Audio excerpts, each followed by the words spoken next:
உன்னோடுதான் என் ஜீவன் ஒன்றாக்கினான் நம் தேவன்.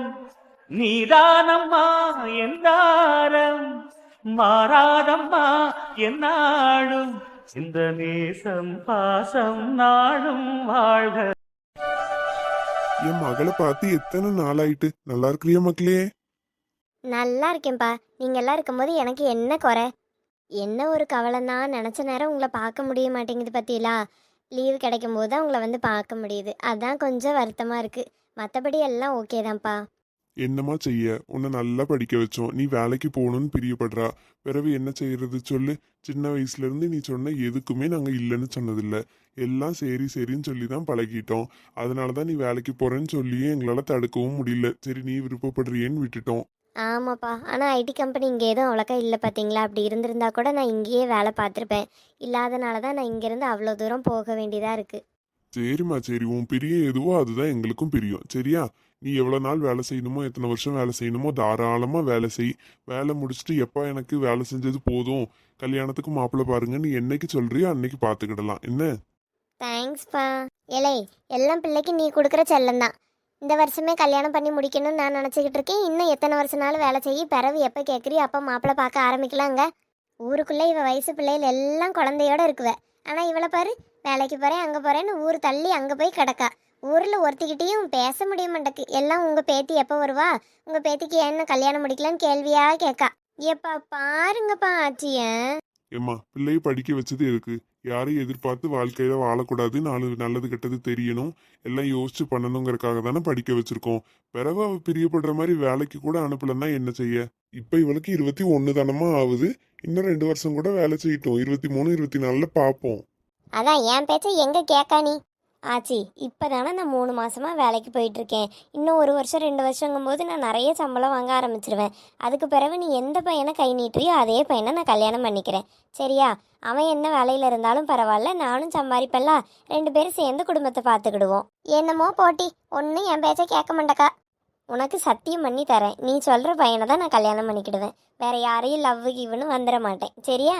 ஐயோ மக்களே, உன்னை பற்றி ஆச்சிக்கு ரொம்ப நல்லாவே தெரியும். நீ அப்படிலாம் செய்கிற பிள்ளை இல்லைன்னு எனக்கு தெரியும். என்ன, நான் எதுக்கு சொன்னேன்னா, சரி உன் வயசு பிள்ளைகளுக்கெல்லாம் கல்யாணம் ஆகுதே அதனால சொன்னேன். சரி, அதான் நான் சொல்கிற பையனை தான் கல்யாணம் கட்டிக்கிடுவேன்னு சொல்லிட்டியே. பிறகு என்ன, ஒரு இடத்துல பார்த்து பத்திரமா இரு. என்ன?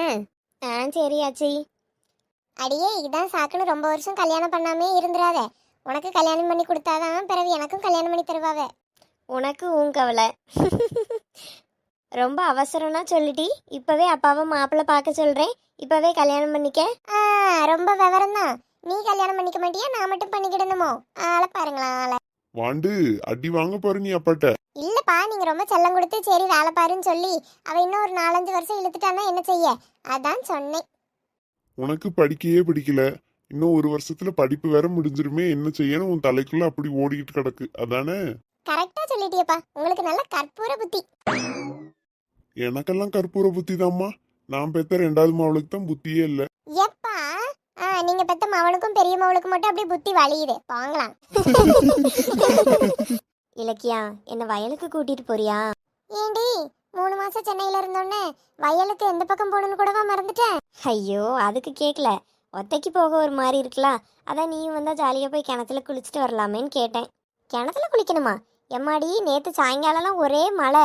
அப்படிலாம் கிணத்துல போய் குளிக்க கூடாது டீ. சளி கிளி பிடிச்சிச்சுன்னா என்ன செய்விய? ஆச்சி, காலையிலேருந்து வெயில் எப்படி அடிக்குது பாராச்சி. கூறாப்பா இருந்தால் கூட நான் கேட்டிருக்க மாட்டேன். அப்படியே நேற்று மாதிரி வந்தாலும் இன்னைக்கு சாயந்தரம் தானே வரும். ப்ளீஸ் ஆச்சி, நான் போய் குளிச்சுட்டு வரேன். மக்களே சொன்னா கேளு. ஆச்சி ஆச்சி ப்ளீஸ் ஆச்சி. இலக்கியா அரவிந்தெல்லாம் நினச்சா இங்கே தான் இருக்காவ. எப்போனாலும் போய் குளிக்கலாம்னா அப்படியா? நான் எப்போவாது தானே லீவுக்கு வரேன். எம்மாடியா, அம்மா சொல்லியதும் சரிதான். பிறகு உடம்பு சரியில்லாம ஆயிட்டுனா என்ன செய்ய?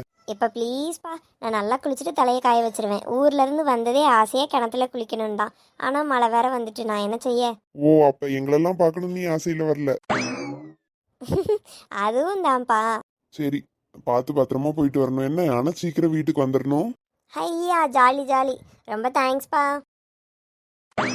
எம்மாடி, நான் கடைக்கு போயிட்டு வரேன், நீ வீட்டில் இருக்கியா?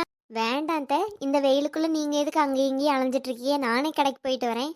எவ்வளோ நேரம் தான் நானும் வீட்டுக்குள்ளேயே இருக்க, ஒரு மாதிரி இருக்கலாம். சித்த வெளியே போயிட்டு வந்தால் எனக்கும் நல்லா இருக்கும்ல. அப்படியாத்த சொல்கிறியே? சரி, நீங்கள் சொல்லியதும் சரிதான். அப்போ என் கூடயே வாங்க, நம்ம 2 பேருமே சேர்ந்து போயிட்டு வந்துடுவோம் என்ன? அப்போ சரி, அப்போ சரி, வாமா போவோம். மருமவனே வாங்க வாங்க. என்ன வாரேன்னு ஒரு தகவலும் சொல்லாமல் திடீர்னு வந்து நிற்கிறிய? உங்களெல்லாம் சர்ப்ரைஸ் பண்ணலான்னு தான் சொல்லாம கொள்ளாம வந்தேன். நான் இன்னும் அவகிட்ட கூட சொல்லல. அட அட அப்படியா? சரி சரி மருமவனே, ரொம்ப சந்தோஷம். என் மவளுக்கு தெரிஞ்ச ரொம்ப சந்தோஷப்படுவா.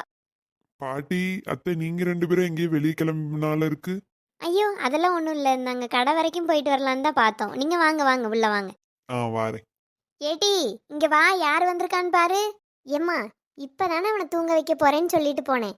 பொறுமையாக தான் கூப்பிட்டா என்னம்மா? ஒரு சின்ன சத்தம் கேட்டாலும் உன் பேரை எந்திரிச்சிருவான். ஏட்டி யார் வந்திருக்கான்னு பாரு. என்னங்க ஒரு வார்த்தை கூட சொல்லாமல் வந்திருக்கிறியே? வாங்க வாங்க, நல்லா இருக்கிறீங்களா? நல்லா இருக்கேன். என்ன நீயும் பையனும் இல்லாததுதான் கொஞ்சம் வருத்தமா இருக்கு பத்துக்க. எங்க அம்மாவும் உன்னையும் பேரனும் பார்க்கணும்னு ரொம்ப ஆசைப்படுறாவ.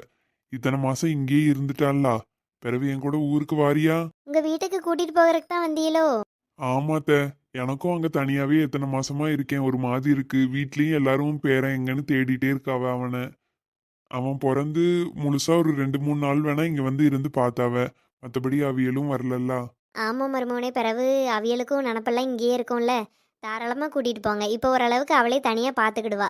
அதுதான் உங்கள் அம்மா வேற இருக்காவ, அதெல்லாம் நல்லா பார்த்துக்கிடுவாவ.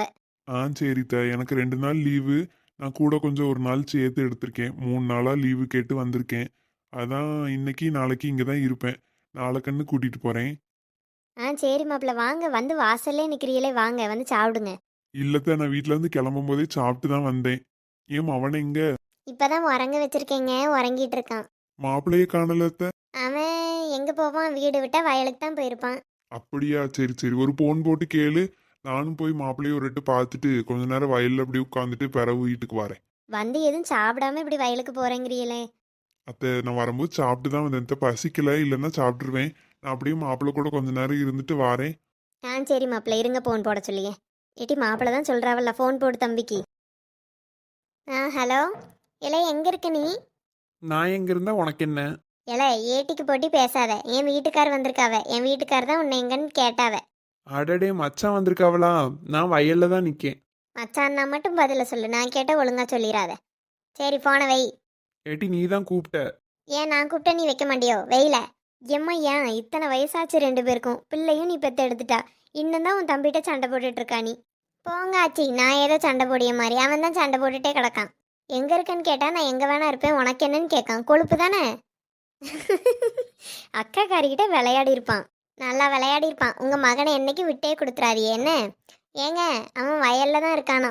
சரிம்மா, அப்ப நான் போய் பார்த்துட்டு வரேன். அத்தை, பாட்டி, போயிட்டு வரேன் என்ன? சரியா. சரி மருமவனே, பார்த்து போயிட்டு வாங்க. இந்தாங்க, இதை வாங்கிக்கிடுங்க. என்ன மருமவனே இது? ஒன்றும் இல்லை, கொஞ்சம் ஆப்பிள் அரைஞ்சு வேற பழம்லாம் கொஞ்சம் வாங்கிட்டு வந்தேன். ஏட்டி போய் மாப்பிள்ளைகிட்ட இருந்து அதை வாங்கி வை. கொண்டாங்க. சரி, நான் கிளம்புறேன்.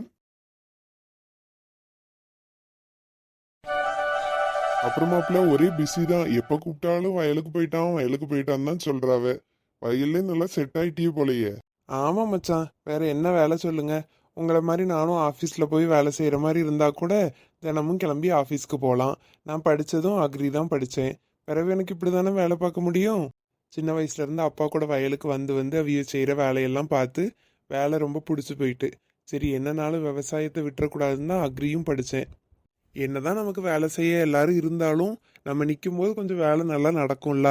அதனால தான் தினமும் காலையில் மதியானம் சாயங்காலம்னு ஒவ்வொரு நேரம் வந்து பார்த்துட்டு அதுக்கப்புறம் போயிடுறது. அப்போ தான் நமக்கு ஒரு மனசு திருப்தியாக இருந்த மாதிரி இருக்கும், வேலையும் கடகடன்னு நடந்த மாதிரி இருக்கும். அது சரிதான் மாப்பிள்ள. என்னதான் வேலைக்கு ஆள் இருந்தாலும் சூப்பர்வைஸ் பண்றதுக்கு ஒரு ஆள் இல்லைன்னா அது அப்படி இப்படிதான் கிடக்கும். நான் எங்க மாப்பிள்ள, தினமும் ஆஃபீஸ் கிளம்பி போறேன் வரேன்.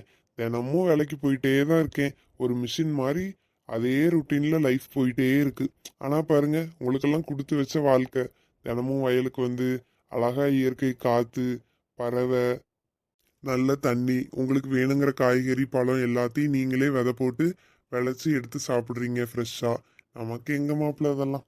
ஐயா அதனால என்ன மாமா, உங்களுக்கு என்ன பழம் என்ன காய்கறி வேணும்னு சொல்லுங்க, மாசம் மாசம் நான் அனுப்பி வைக்கிறேன். ஐயோ, அதெல்லாம் இல்லை மாப்பிள்ள. இங்க வர அன்னைக்கு ஒரு வாய் சோறு போடுறீங்களா, அதே எனக்கு சந்தோஷம்தான். உங்க அக்காவையும் மருமகனையும் நான் பார்த்துக்கிட்டாதானே அதுல எனக்கு ஒரு பெருமை. நமக்குள்ள என்ன மாமா அதெல்லாம்? முறைன்னு ஒன்று இருக்குல்ல ஐயா. என்னதான் இருந்தாலும் நீங்களே கொடுத்துட்டு இருந்தா அது பாக்குறவியலுக்கு தப்பா தான் தெரியும். மாமா 1000 பேர் 1000 விஷயம் சொல்லுவாவ, அதெல்லாம் காதுல வாங்கக்கூடாது. சரி சரி, இந்த கதையை விடுங்க. உங்ககிட்ட வேற ஒரு விஷயம் கேட்கணுமே. என்ன விஷயம் மச்சான், கேளுங்க. மாப்பிள்ளைக்கு கல்யாண வயசு வந்துட்டு, லவ் கிவ் அப்படி ஏதாவது இருக்கா என்ன? அட ஏன் மச்சான் நீங்க வேற. ஸ்கூல் படிக்கும்போது ஒரு புள்ள அழகா இருந்து பின்னாடியே போனேன், விரட்டி விரட்டி லவ் பண்ணேன். கடைசியில் போய் ப்ரப்போஸ் பண்ண தைரியம் வந்து ஒரு நாள் போய் நான் உன்னை லவ் பண்ணுறேன்னு சொல்கிறேன், நான் உன் ஃப்ரெண்டை தான் லவ் பண்ணுறேன், உன் ஃப்ரெண்டை தான் தினமும் பார்த்து சிரிப்பேன் உன்னை இல்லைன்ட்டா. அப்போ ஏது விட்டேன்னா காலேஜில் ஒரு பிள்ளைய பார்த்த மச்சான். சரி, நம்ம ஸ்கூல் காதல் தான் மண்ணா போயிட்டு இதையாவது நல்லபடியாக கொண்டு வந்துடணும்னு நினச்சேன். இதையும் ஒரு நாள் தைரியம் வர வச்சுட்டு போய் நான் உன்னை லவ் பண்ணுறேன்னு சொன்னா, அவ என்கிட்ட எனக்கு ஃபர்ஸ்ட் இயர்லேயே கல்யாணம் ஆயிருச்சு, நான் தான் கல்யாணம் ஆனது வெளியே தெரியக்கூடாதுன்னு குங்குமம்லாம் வச்சுட்டு வர மாட்டேன், ஆனால் நான் தாலி போட்டிருக்கேன்னு தாலி எடுத்து நீட்டிட்டா. அடடே மாப்பிள்ள, உங்க காதெல்லாம் பயங்கரமா இருக்கே. அட போங்க மாப்பிள்ள, நீங்க தான் லேட் பண்ணிட்டீங்க. அதான் காலேஜ் ஃபர்ஸ்ட் இயர் படிக்கும் போது தானே அந்த பிள்ளைக்கு கல்யாணம் ஆயிருக்கு. நீங்களும் காலேஜ் ஃபர்ஸ்ட் இயர் படிக்கும் போதே அந்த பிள்ளைக்கு ப்ரப்போஸ் பண்ணியிருக்கணும். அப்போ உங்களை கல்யாணம் பண்ணியிருப்பாள்ல. ஆமாம், காலேஜ் ஃபர்ஸ்ட் இயர்லேயே 2 பேரும் கல்யாணத்தை பண்ணிட்டு செகண்ட் இயர் ஒரே கிளாஸில் உட்காந்து படிச்சுக்கிட்டு இருப்போம்.